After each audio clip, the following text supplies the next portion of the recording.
Hi friends, I am Suresh and you watching SK Education channel. Welcome back to our channel SK.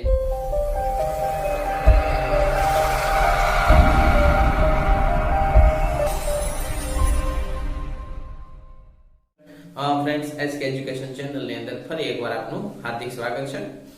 So friends, today we will discuss about continue past tense.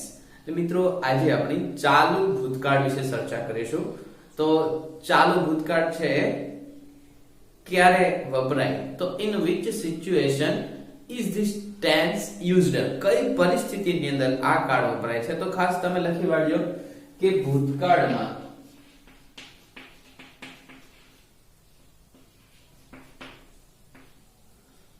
કોઈ ચોક્કસ સમયે કોઈ ક્રિયા ચાલુ હતી તે દર્શાવવા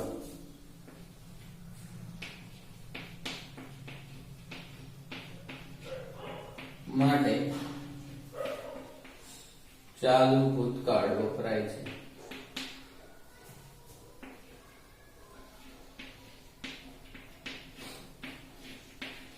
ખાસ મિત્રો, ચાલુ ભૂતકાળ છે ક્યારે વપરાય તો એની ડેફિનેશન છે તમે લખી લેજો. હવે સૌપ્રથમ આપણે ચાલુ ભૂતકાળની વાક્ય રચના છે સમજવું, જેને આપણે કહીએ છીએ સેન્ટેન્સ પેટર્ન.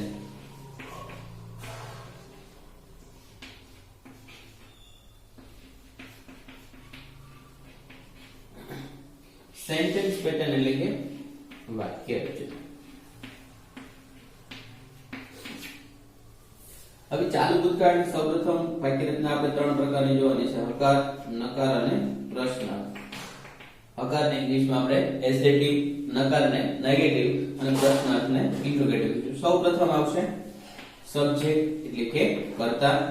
ત્યાર પછી ચાલુ ભૂતકાળ છે એના હેલ્પિંગ વર્બ વોઝ અને વેર, એ ખાસ યાદ રાખવાનું છે.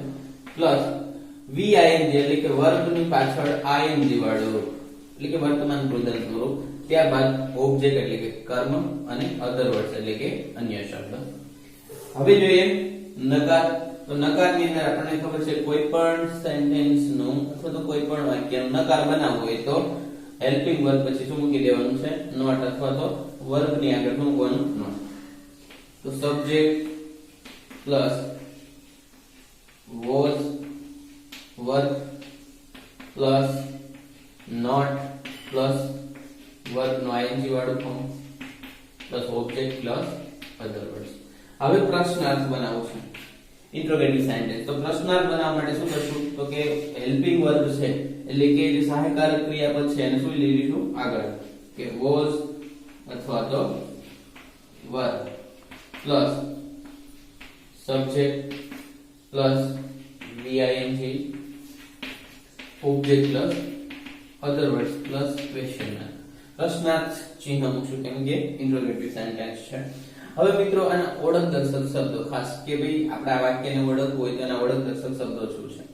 તો ઓળખ દર્શક શબ્દો આપણે અહીંયા જોઈએ, તેને આપણે ચેક પોઈન્ટ કહીશું. ઓળખ દર્શક શબ્દો તો વાક્યની અંદર જ્યારે while હોય,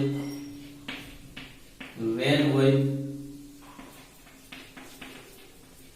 at that time હોય, last day હોય, week હોય. તો ખાસ when અને while છે એ વાક્યની વચ્ચે કંજક્શન તરીકે પણ એનો ઉપયોગ થાય છે, સંયોજક તરીકે, જ્યારે અને ત્યારે. તો હવે પછી આ સેન્ટેન્સ પેટર્ન નો ઉપયોગ કરી અને આપણે એના વાક્ય છે એ સમજશું. તો ચાલો જોઈએ એના વાક્ય. તો મિત્રો, example of continue past tense એટલે કે ચાલુ ભૂતકાળના થોડાક ઉદાહરણો છે. અહીં આપણને ગુજરાતીમાં આપ્યા છે કે હું ગઈકાલે નવલકથા વાંચી રહ્યો હતો, એ વખતે વરસાદ વરસી રહ્યો હતો, મારા પિતા આવ્યા ત્યારે હું ગેમ રમી રહ્યો હતો. આવા અસંખ્ય વાક્યો છે, તમે ગોતી અને ઇંગ્લિશની અંદર ટ્રાન્સલેટ કરી શકો છો. Use with our sentence pattern કે આપણી સેન્ટેન્સ પેટર્ન સાથે યુઝ કરી અને તમે આવા વાક્યો છે બનાવી શકો છો. અહીં આપણે 3 એક્ઝામ્પલો છે જોઈએ કે હું ગઈકાલે નવલકથા વાંચી રહ્યો હતો. તો આપણે એને સૌપ્રથમ હું આઈ મૂકશું. આઈ સાથે હેલ્પિંગ વર્બ શું આવશે? વોઝ. ખાસ મિત્રો તમે લખી લેજો કે આઈ, હી, શી અને ઈટ કે કોઈ એક વચન નામ હોય ત્યારે તેની સાથે શું આવશે? વોઝ. અને જ્યારે યુ, વી, ધ્યેય હોય તો એની સાથે શું આવશે? વર અથવા તો વેર. અને અહીંયા શું આવશે? બહુવચન નામ એટલે કે બહુવચન નામ હોય ત્યારે એની સાથે શું વપરાશે? વેર. તો આ ખાસ તમે લખી લેજો અને યાદ પણ રાખજો કે આઈ, હી, શી, ઈટ હોય તો એની સાથે શું વાપરશું? વોઝ. અને યુ, વી, ધ્યેય કે કોઈ બહુવચન નામ હોય ત્યારે શું વાપરશું? વેર. તો અહીંયા આઈ છે તો એની સાથે આપણે શું મૂકશું? વોઝ. કે આઈ વોઝ. ક્રિયા શેની છે? તો કે વાંચવાની. તો કે આઈ વોઝ રીડિંગ. શું વાંચી રહ્યો હતો? તો કે અ નોવેલ, નવલકથા. ક્યારે વાંચી રહ્યો હતો? કે ગઈકાલે. તો એને આપણે યસ્ટરડે. કે I was reading a novel yesterday. ગઈકાલે હું નવલકથા વાંચી રહ્યો હતો. આનું નકાર બનાવવા માટે મિત્રો અહીંયા આપણે માત્ર નોટ મૂકશું એટલે શું બની જશે? નકાર. અને પ્રશ્નાર્થ બનાવવા માટે વોઝ ને આગળ લઈ જઈશું અને આઈ ને પાછળ લઈ જઈશું એટલે એનું શું બની જશે? પ્રશ્નાર્થ, ઇન્ટ્રોગેટિવ સેન્ટેન્સ બની જશે. ત્યાર પછી સેકન્ડ એક્ઝામ્પલ છે જોઈએ. એ વખતે વરસાદ વરસી રહ્યો હતો. તો ઈટ સાથે પછી મૂકશું. અહીંયા કોઈ તે આપ્યું નથી પણ એ વખતે વરસાદ વરસી રહ્યો હતો એટલે આપણે ઈટ ને છે નિર્જીવ વસ્તુ માટે ઈટ લઈશું કે it was raining. It was raining at that time. તે વખતે વરસાદ વરસી રહ્યો હતો. આનો નકાર બનાવો તો it was not raining at that time. તે વખતે વરસાદ વરસી રહ્યો નહોતો. પ્રશ્નાર્થ બનાવો તો was it raining at that time? શું એ વખતે વરસાદ વરસી રહ્યો હતો? તો આ રીતના પ્રશ્નાર્થ પણ બનાવી શકીએ છીએ. ત્યાર પછી મારા પિતા આવ્યા ત્યારે હું ગેમ રમી રહ્યો હતો. I was playing game when my father came. બરાબર. તો આ વાક્ય છે સાદા ભૂતકાળનું છે જ્યારે આ વાક્ય કેવું છે? ચાલુ ભૂતકાળનું. આ વાક્યોને સમજશું તો ચાલો જોઈએ ખાલી જગ્યાઓ. Let's see our blanks. ચાલો જોઈએ આપણી ખાલી જગ્યા. Fill these blanks using continue past tense.